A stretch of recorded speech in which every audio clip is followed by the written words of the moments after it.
from investors to reduce its budget deficit, and there are now increased fears about its ability to do so. And that is the latest from Europe for this particular news hour. Let's take you back now to Doha.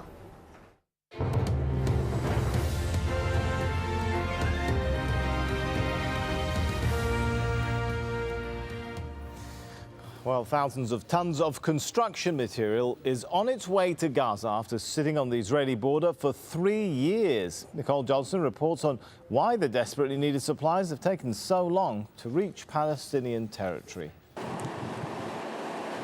Millions of dollars worth of gravel bound for Gaza. This material is desperately needed to rebuild the strip. Instead, it's been stuck on the Israeli side of the border for over 3 years. Ever since Israel imposed its siege on Gaza, construction material has been banned from the strip. But now these trucks are finally being allowed into the Sufa crossing to collect it, more than 70,000 tons of it. We hope they will keep Sufa crossing open for the future. This quantity will support a lot of frozen projects and create job opportunities for a lot of unemployed workers and contractors. A lot of projects will start. It's enough gravel to complete around 40 UN projects. But despite Israel's so-called easing of the siege, it's only agreed to allow supplies for 11% of the projects the UN has put forward. However, this week Israel did approve 2 new building projects worth over $100 million for houses in the southern city of Rafah. The people who own these projects, their houses had been destroyed since 2002.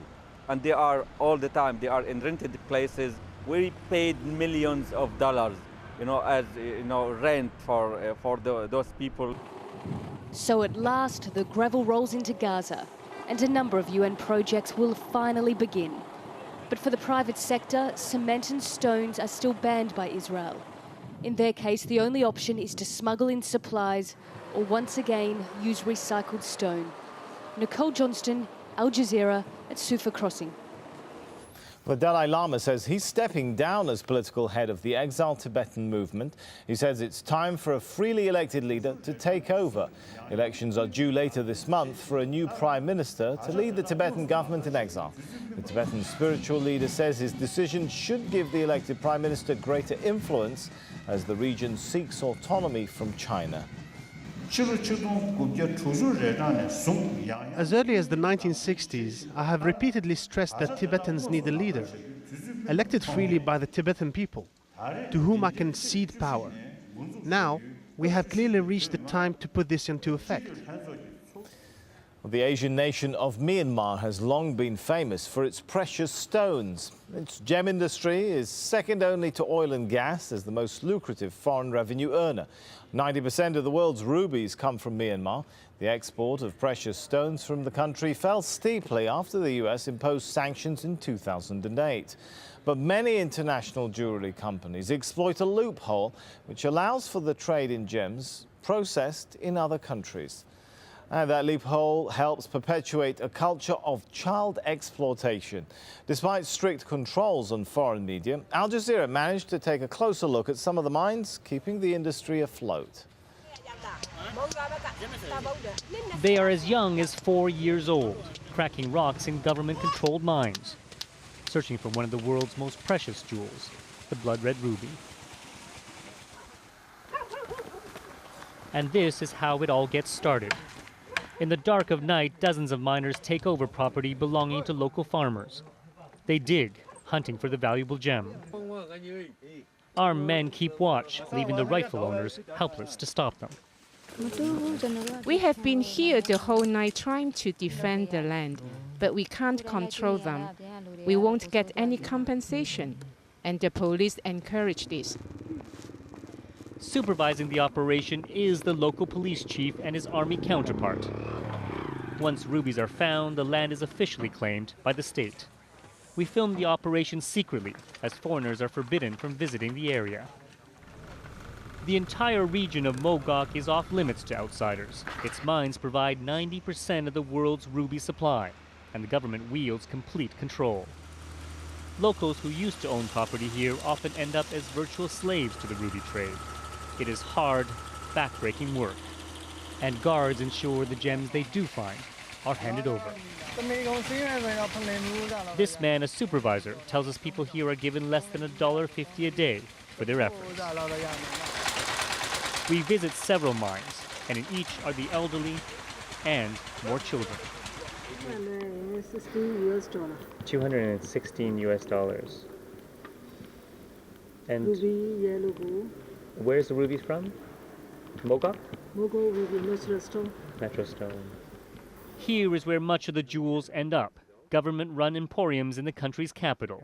Despite sanctions last year, the state earned a record $1.67 billion. Hla Win, a former military pilot and one of the country's biggest gem traders, tells us the pursuit of profits is fast exhausting the ruby supply. Today, why the production of those ruby and sapphire went down? Because of, that they have allowed to make the big mining. It's been a good haul on this day. Rubies now destined for international markets, with profits these workers will never see. Al Jazeera, Mogok, Myanmar. All right, let's find out what's going on in the world of sport. Over to Ashley.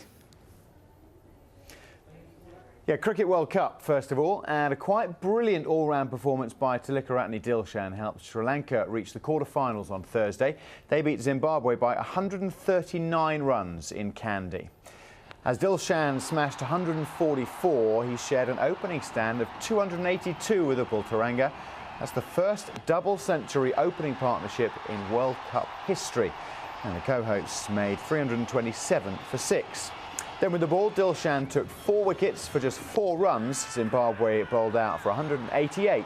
And although Muralitharan took the final wicket, Dilshan the star. I'm really happy. After getting 100, I think first couple of matches I got the start. I didn't capitalize a big one. Today I did that thing. That's why I'm really happy. I know it's today's bowl only one spinner. I have a more chance to bowl today. I got that opportunity and I delivered to my captain. I'm looking forward to bowl more future matches. So that means Sri Lanka go to the top of Group A, guaranteed a quarter-final berth. The next game's in that group on Sunday. New Zealand against Canada, Australia, Kenya. Remember, the first 4 go through to the last 8 of the competition.